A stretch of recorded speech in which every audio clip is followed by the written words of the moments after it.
পানি একিয়া এক বালতি লইছি, লইয়ে গাছও দিতাম বিলিয়া যাইতে আসি। আজকে আসলে কেন আরও শরীর ভালো না, ছেলের শরীরও ভালো না। ফিগারে লইয়া কালকে একবার রাত গেছি ডাক্তারের কাছে, এতে গাছে পানি দিতে আসি। এই দেখেন এই বেগুন গাছ গেলা দুগা তিন গা লাগাইছি, মরি যায় বেগুন। এই অজ্ঞা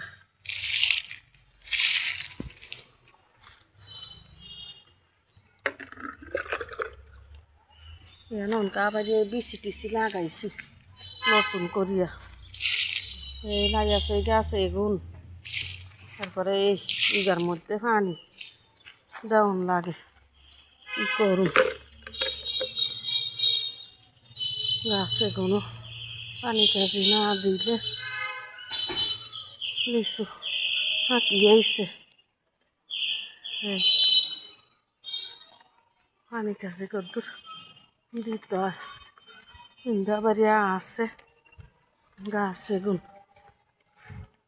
এগুনের মধ্যে আবার দুন্দুল কোগা ধরছে। অনকা এবার সিঁড়ি টিড়ি নেই, দুন্দুল এগুন আসেনি, থায়ে না, সুরে লই যায়। এর লেগে গিনে মনে করে না ইয়াও দিতাম, পানি কাজিও দিতাম। গাছ ইগার গোড়াও আমি টোকে পাই না, গাছ ইগার গোড়া চোখে দেই না, কোনানো জানি। ও এই গাছ ইগার গোড়াও টোকে পাই না, কোনানো বাইয়া সাইয়া গিয়া তো ধরছে। দুন্দুল সারিয়া ফাজগা দৌড়ি রইছে। তো এই কথায় কই কদ্দুরা পানি দেই যে বেয়ানে পানি কদ্দুরা দেই। জংলা মংলা ওই গেছে সারা বাড়ির মধ্যে।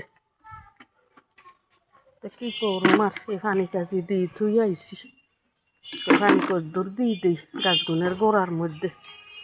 তো পানি কদ্দুর দিয়েছি, ঘন্টায় এই ঘরের দিকে চলি যাই। আবার মাগরিবের আজান দিছে, আর মনও নাই গাছে কোনো পানি কাজি কদ্দুর দিতাম। তো তাই ঘর থেকে চলি আইছি, কই উজু বানামু, নামাজ পড়িয়াম, এই কারণে।